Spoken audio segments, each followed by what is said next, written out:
स्वाभिमान न्यूज।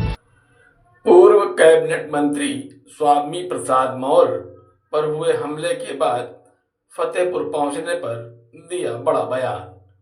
उत्तर प्रदेश फतेहपुर जिले के हदगाम कस्बे में एक निजी कार्यक्रम में आए पूर्व मंत्री स्वामी प्रसाद मौर्य ने बीजेपी पर कानून व्यवस्था पर जमकर हमला बोला। गुंडे माफिया अपराधी बेखौफ जुल्म जाति अत्याचार और आपराधिक घटनाओं को अंजाम दे रहे हैं।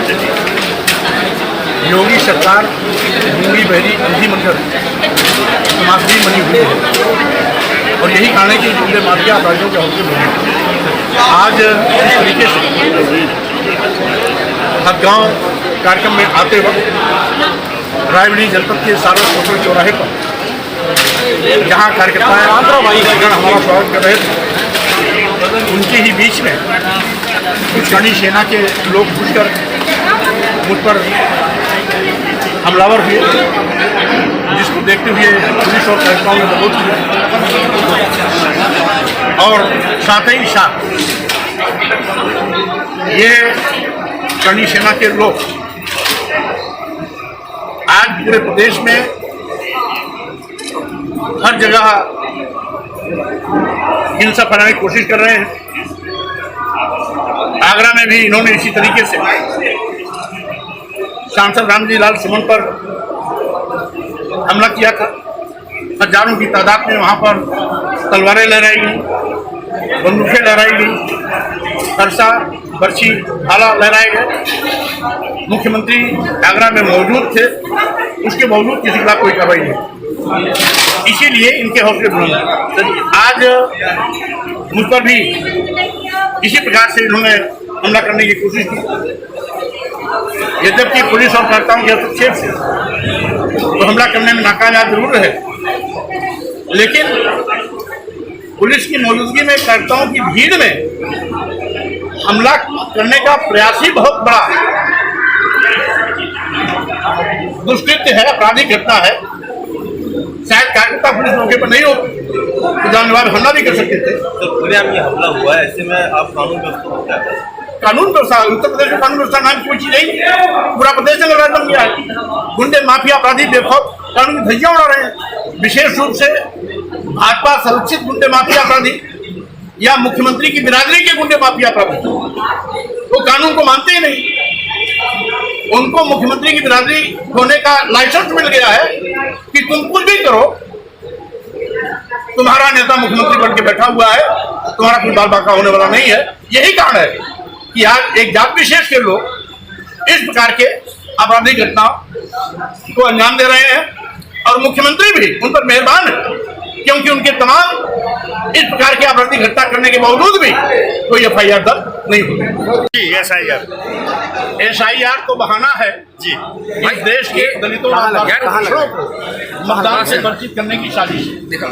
निर्वाचन आयोग को आगे कर भारतीय जनता पार्टी इस साजिश को अंजाम देने का कोशिश कर रही है और साथ ही साथ हमारा भारतीय संविधान सभी को एक वोट देने का अधिकार देता है। जब उसके पास आई कार्ड है, आधार कार्ड है, अन्य मतदाता होने के प्रमाण पत्र है, तो इस हारमोनियम को लाने की आवश्यकता क्यों?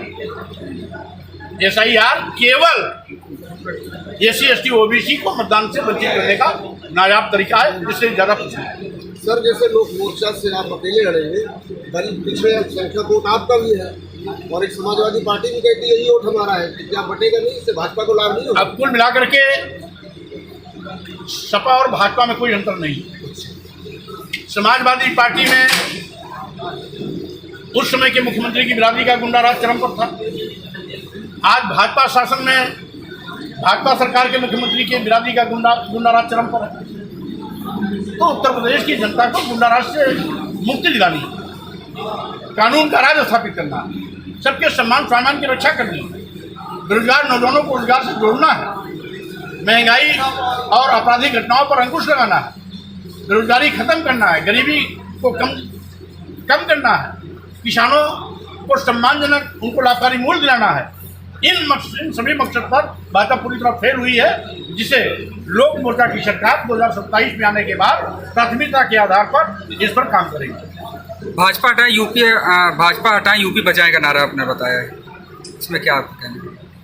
क्योंकि आज पूरे देश एक और देश बेचा जा रहा है, एक और उत्तर प्रदेश को तबाही के रास्ते पर ले जाया जा रहा है। स्कूल बंद किए जा रहे हैं, शराब की दुकानें हर 400-500 मीटर पर खुल रही हैं, गरीबों को शिक्षा से वंचित किया जा रहा है, महंगी शिक्षा के माध्यम से उच्च शिक्षा से गांव के लोगों को वंचित किया जा रहा है। तो स्वाभाविक रूप से जो जनता की कसौटी पर खरी नहीं उतरी है, आज ये जन विरोधी सरकार साबित हुई है। इस सरकार को सत्ता में बने रहने का कोई अधिकार नहीं है। पूरा प्रदेश जंगलराज बन गया है, कानून नाम की कोई चीज नहीं है। तो स्वाभाविक रूप से उत्तर प्रदेश सरकार को उखाड़ फेंकना है, तभी जाकर के उत्तर प्रदेश बचेगा। इसीलिए नारा दिया गया है, उत्तर प्रदेश बचाना है, भाजपा को हटाना। रायबरेली में हमले को लेकर रोहित द्विवेदी ने कहा कि ब्राह्मणों को गाली दी गई है, लेकिन वो गाली है क्या, वो तो सुनाए। जो गाली दी ही नहीं गई, केवल उनके कहने से गाली हो गई क्या? और जो सबके सम्मान स्वाभिमान की बात करता हो, वो किसी का अपमान कैसे कर सकता है? Thank you sir.